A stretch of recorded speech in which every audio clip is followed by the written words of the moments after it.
Médicaments du système nerveux central, chapitre 5. Nous verrons dans ce chapitre la définition du système nerveux central. On parlera de l'action des médicaments sur le SNC.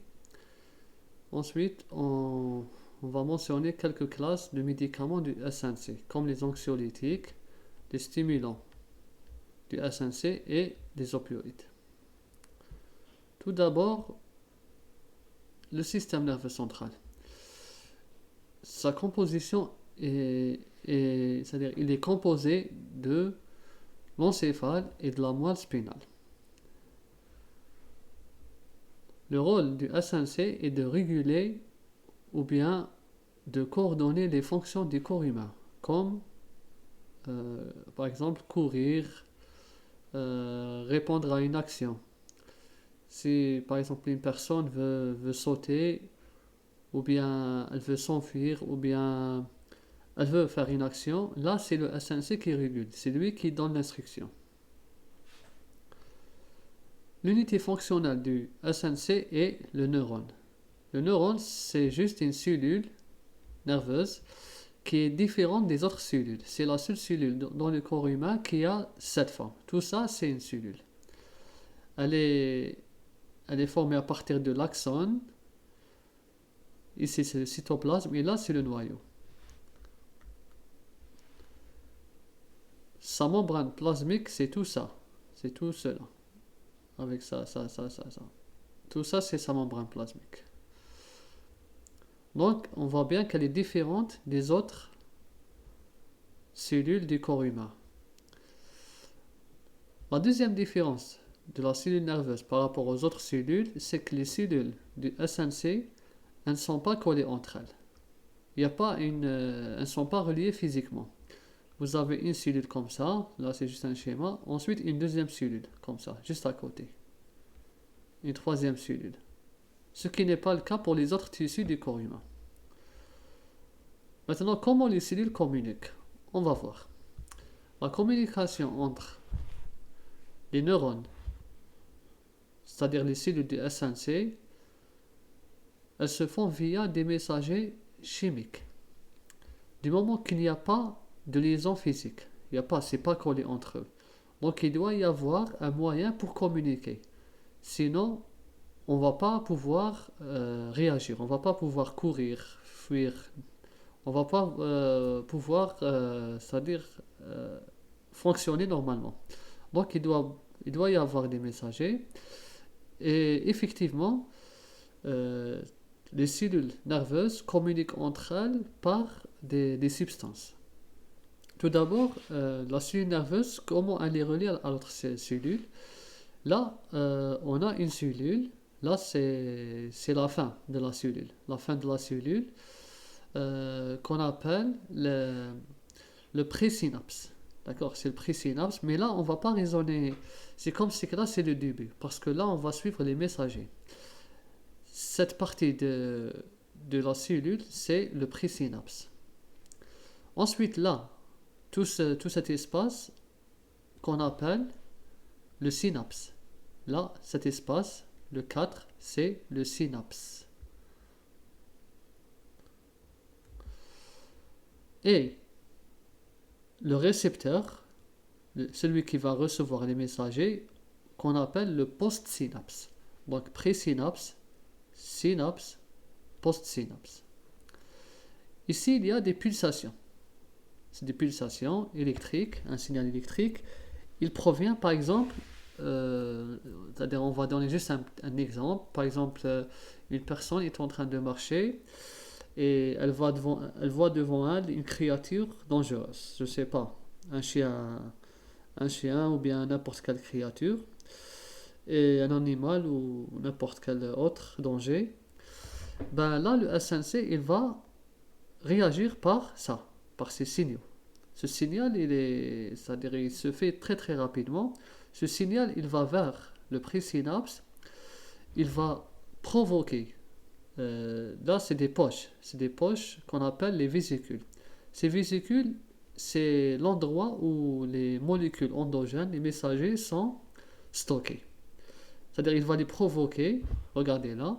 le synapse il vient, il va provoquer, les vésicules vont s'approcher de la membrane et ils vont faire quoi? Ils vont juste, dès qu'elle approche de la membrane s'ouvre et les messagers vont se libérer. Dès qu'ils se libèrent, ils vont se coller à leur récepteur du post-synapse. Là en bleu, c'est le récepteur. Regardez là, on va agrandir un peu l'image.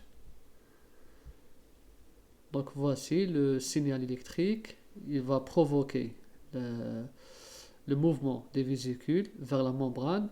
Les substances endogènes ou bien les messagers vont sortir et vont interagir avec leur site du récepteur du post-synapse. Regardez là comment elle ressort, ces messagers, ils ressortent là, puis ils se collent sur leur récepteur respectif. Dès qu'ils se collent sur le récepteur, ce qui se passe, le signal électrique qui était là, il va se transférer ici. Donc ce signal, il est mort ici, c'est-à-dire qu'il s'est arrêté là, mais il va poursuivre ici grâce à ces messagers. Donc voilà en gros comment la communication elle se fait dans le SNC. Et cette communication, elle est importante à comprendre et c'est grâce à la connaissance de cette communication qu'on peut développer ou bien qu'on a compris comment beaucoup de médicaments arrivent à faire leur effet sur le système nerveux central. Maintenant, l'action du médicament sur le SNC. Du moment qu'on sait comment un médicament, plutôt comment un neurone communique avec un autre neurone ou bien un neurone adjacent. Maintenant, on peut savoir comment un médicament agit sur le SNC. Tout simplement, le médicament, il va venir là. Il va interagir dans cette zone, forcément. Il va interagir, soit il va agir sur le présynapse, soit il va agir sur le postsynapse, soit il va agir sur les messagers. Quelles sont les possibilités? Le médicament peut diminuer ou bien augmenter la synthèse des messagers. Il peut affecter déjà la synthèse des messagers, soit augmenter leur concentration, soit diminuer leur concentration. Il peut aussi bloquer les récepteurs postsynaptiques.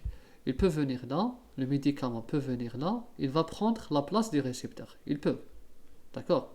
Donc le messager, quand il sort, il ne va pas trouver son récepteur, alors il n'y aura pas, le signal va être inhibé. Le signal va être en quelque sorte noyé dans son système. Troisième cas, il peut modifier la vitesse de libération des neurotransmetteurs. Les neurotransmetteurs sont libérés à un certain débit ou à une certaine vitesse. Le médicament peut affecter cette vitesse. Soit il peut l'accélérer, soit il peut la diminuer. Donc voilà, là, c'est les trois possibilités de mécanisme d'action des médicaments. Il y en a beaucoup de classes de médicaments qui agissent sur le SNC. Ce qu'on va voir, on va voir principalement les anxiolytiques, les stimulants et les opioïdes. On commence par les benzodiazépines. C'est des fameuses molécules qui ont eu beaucoup de succès ces dernières années. Plutôt plus, c'est-à-dire après qu'ils ont montré leur efficacité et leur faible toxicité. Donc là, en raison de leur innocuité et efficacité, les benzodiazépines, qu'on va donner le symbole BZD, ont largement remplacé les barbiturates dans le traitement de l'anxiété et le stress. Elles ont différentes actions pharmacologiques. Ainsi, ils peuvent réduire l'anxiété. Ils ont aussi une action sédative et hypnotique. Ils sont aussi anticonvulsivants et c'est des relaxants musculaires. On voit qu'ils ont beaucoup d'actions. Là, l'action, elle dépend des molécules et aussi de la dose administrée. Le mécanisme d'action des benzodiazépines, il est très intéressant, il est assez simple à comprendre. Avant de parler des benzodiazépines, on doit parler des récepteurs du GABA. Dans le système nerveux central, il y a, sur les cellules nerveuses, il y a un canal ionique. Là, on se rappelle du canal ionique, c'est quoi? Un canal ionique, c'est quoi déjà? Voilà, le canal ionique, c'est juste une protéine. C'est une protéine spécifique aux ions. Il y a plusieurs protéines, car on a plusieurs ions c'est-à-dire les ions dans le corps humain. Par exemple, on a les ions Cl-, K+, Ca2+. Donc, dans les cellules nerveuses, il y a des canaux ioniques, c'est les canaux du Cl-. Quand le Cl- rentre dans la cellule à travers ces canaux, on va observer une hyperpolarisation. C'est-à-dire là, la charge plus. Là, le Cl- ne peut pas rentrer. Il ne peut pas rentrer. Donc, il y a une faible polarisation de la cellule. C'est-à-dire entre... Là, c'est une différence de tension entre l'extérieur et l'intérieur de la cellule. Ici, c'est fermé. Là, on va ressentir... Là, on va déprimer, tout simplement. On va déprimer, on va stresser, on va se sentir mal. On n'est pas bien, on n'est pas content. C'est-à-dire on est vraiment stressé, on n'est pas bien. Mais heureusement que notre corps humain, que le corps fabrique une substance qu'on appelle GABA. Le GABA, c'est une substance endogène, c'est un messager ou bien neurotransmetteur. Là, c'est l'abréviation. GABA signifie gamma amino butyrique acide. C'est en anglais.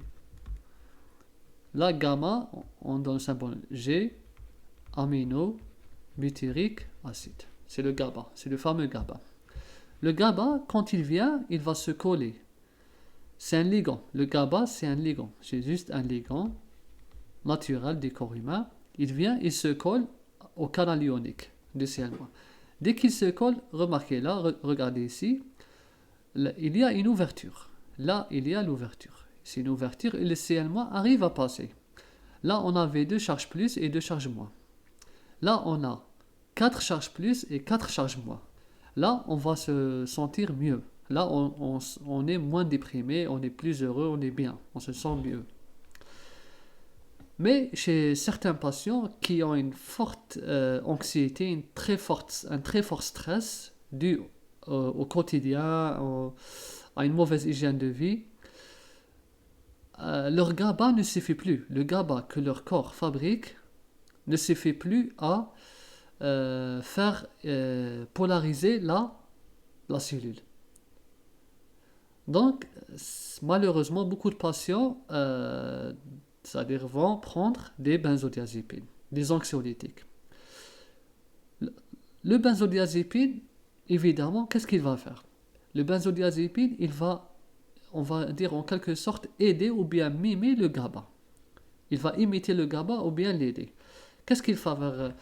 Le GABA n'a pas, c'est-à-dire chez les patients déprimés ou bien stressés, surtout stressés et anxieux, surtout stressés et anxieux, avec une forte anxiété, un fort stress, qu'est-ce qu'ils vont faire? Le GABA ne suffit plus. C'est-à-dire c'est comme si il n'a plus la force d'ouvrir le canal. La molécule benzodiazépine, elle va aider le GABA. Regardez là, le GABA, il s'attache à son récepteur et le benzodiazépine, il trouve son récepteur sur le GABA, sur le récepteur du GABA.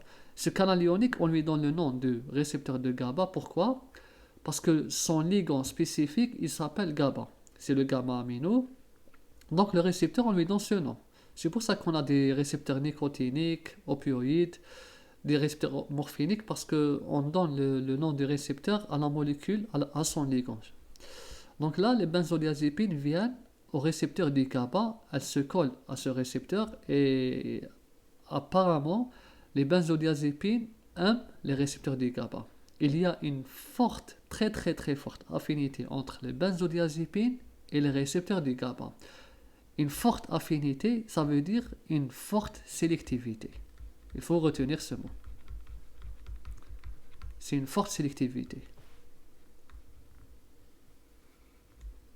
Cette forte sélectivité fait que le canal s'ouvre bien. Il s'ouvre pour une durée déterminée.